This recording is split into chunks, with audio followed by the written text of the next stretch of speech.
I'm sure you have seen Amboseli in the headlines, but we'll get to that conversation when we come. Okay. Senator Sifuna. Chair, there's something you have said that is borderline upsetting to me. Whether indeed this system called devolution was not something that Kenyans gave unto themselves, and whether it is not a constitutional imperative. Personally, and I'll get into a lot of problems, but we have to say what we have to say. We all get a lot of problems for defending the position. Governor, your problems will be more than mine. I'm just saying. Let me be the regulator on how much problem it will cause. Yeah, if something is a constitutional imperative, and you have a national executive there, and we've gone through this conversation, for instance, Governor, you raise a valid point. We are still using the audited accounts of 3-5 years ago. I did the math, it is about 500 billion behind, which is denying counties, if you applied just 15% on that, almost 60 billion Kenya shillings, and it will resolve some of these issues. Secondly, there's a question of disbursements in terms of the regularity and predictability of that disbursement. We have argued in the Senate that that disbursement schedule that we pass is of no use, because it's supposed to give governors and county executives some level of comfort that on the 15th of each month we will receive exchequer release.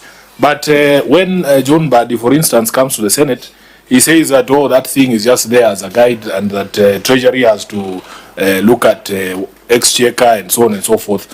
But we don't hear the same complaints when it comes to national government entities.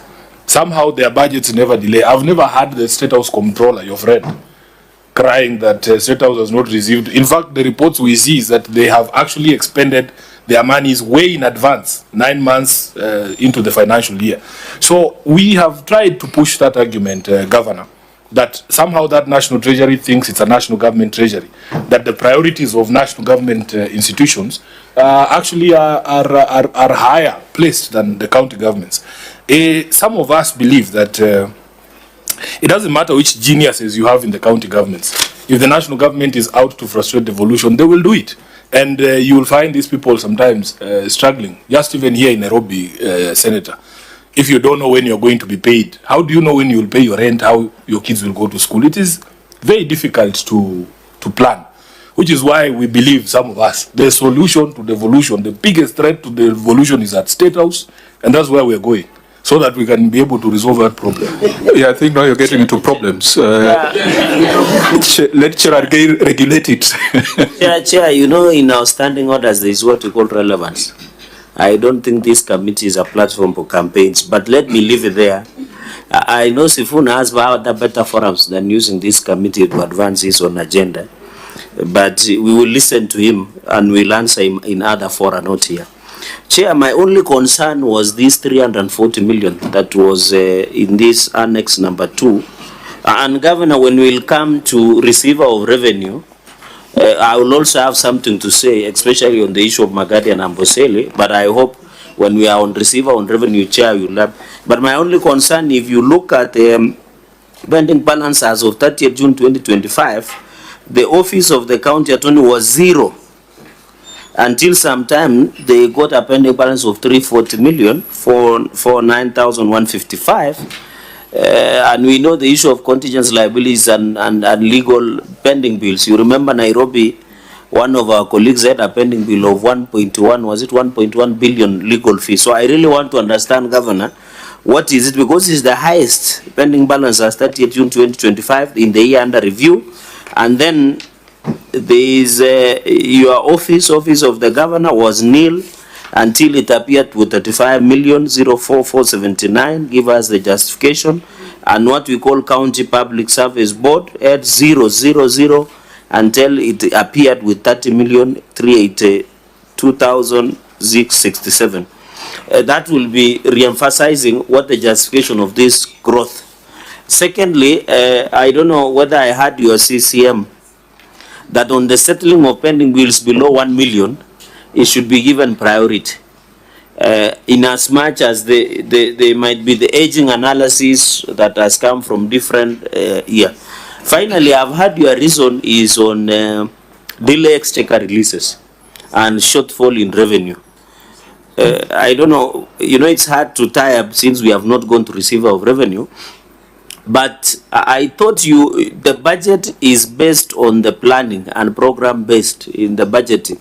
So that if you know you are giving a project, you give with the resources that you have. And that is why there was this issue of VGP. And we were arguing that you cannot procure without having resources. So what do you have to say about that? On the issue, finally, Chair, while I agree counties are struggling with pending bills, I know that it's approaching 200 billion. The Constitution is very clear, Article 219.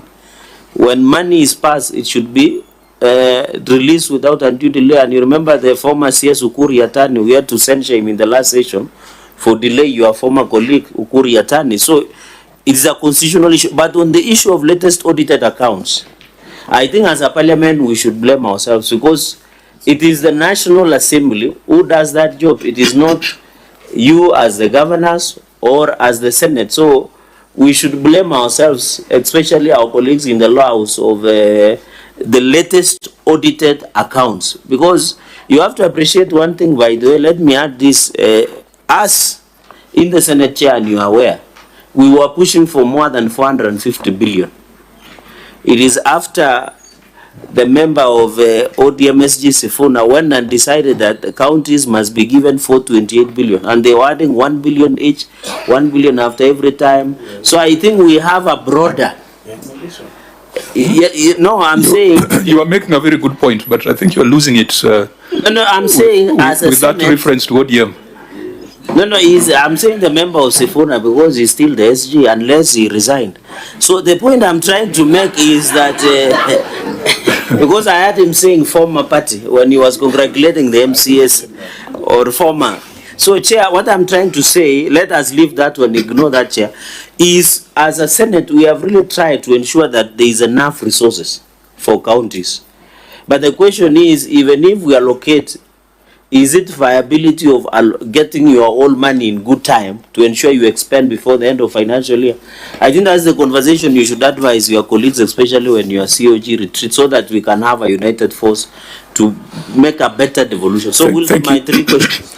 I think you asked specific questions on growth in the county attorney, the governor's office, and the county public service board. I think let's just deal with that, Governor. Thank you, Chair. Let me ask the county attorney who is here to speak into that. And sorry, how does he step out today? Sorry, Chair. I will ask Parsita to take up the governor's office and county public service board. Yeah, please, because members, we are not doing very well in terms of time.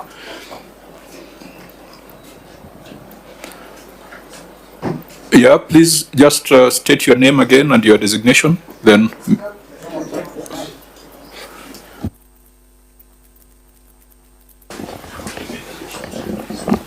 Thank you, Chairman.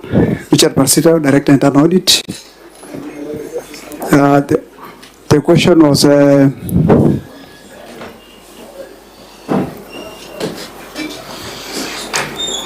Do you need to be reminded of the question? yes.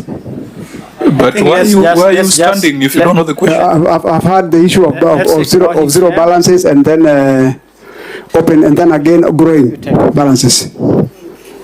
Because I think when you are checking on the schedule. Governor? Chair, we are lost. I'll leave Parsita alone. Joshua and I will take the questions quickly. Yes.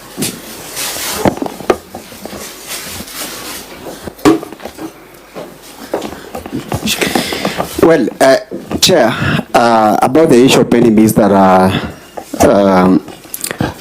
have been asked about the governor's office and the public service board.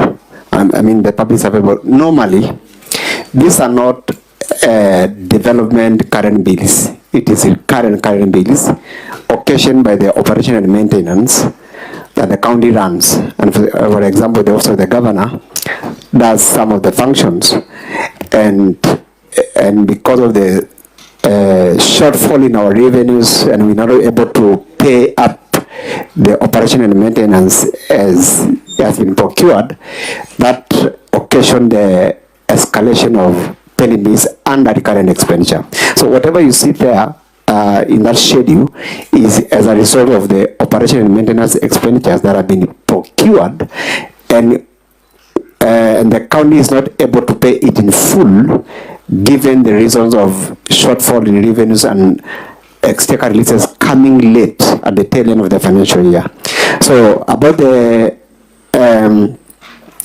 legal, let me give the county attorney to say. Yeah, please, very precise, direct answers. Thank you, Chair. My response is very clear. The fee or the amount that was pushed to my office does not belong to, is not a fee note or legal fees. That is a contingent liability that the county government inherited from the defunct local authority. Those are contingent liabilities? Yes. So they should not be trade payables? They are not, because someone was asking, I think the Honorable Senator for Nandi was asking whether that is a scenario that appeared in Nairobi.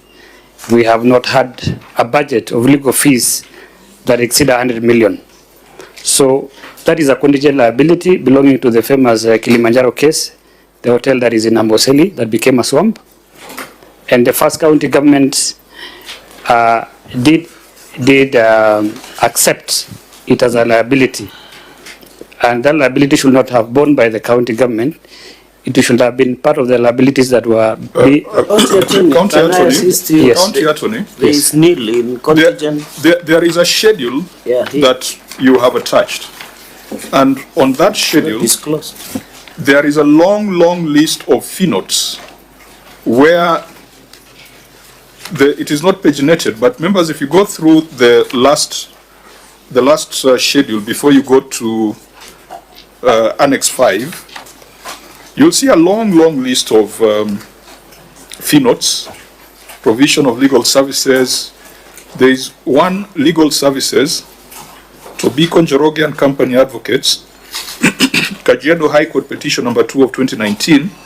It's clearly indicated as a fee note of 207 million. So you can't have this listed as a fee note and then you deny it and say they are contingent liabilities.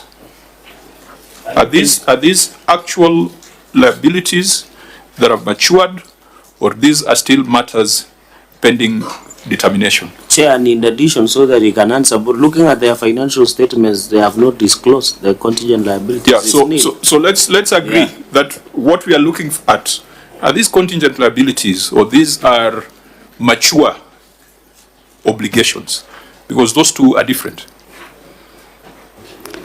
Thank you, Chair. I didn't have this